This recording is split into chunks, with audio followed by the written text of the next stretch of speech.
ka pa nakasubscribe sa aking channel, paki-like the video, comment, share, and subscribe my channel para update ka sa sunod kong video.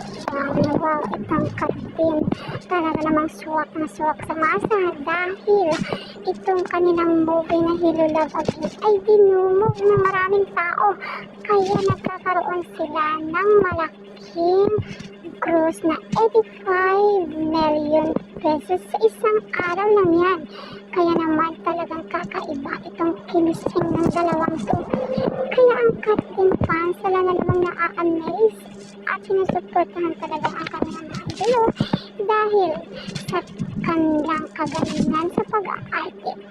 Kaya naman ang lahat ng mga Katin fans ay nagbubunyi sa successful ng dalawa nilang idol. Mayroon pa kayang sunod na pelikula ang Hello Love Again, kaya ang mga Katin fans ay nag-aabang na naman ng bago, hindi pa nga natin natutunghayan ang kanilang mga kilig na pelikula.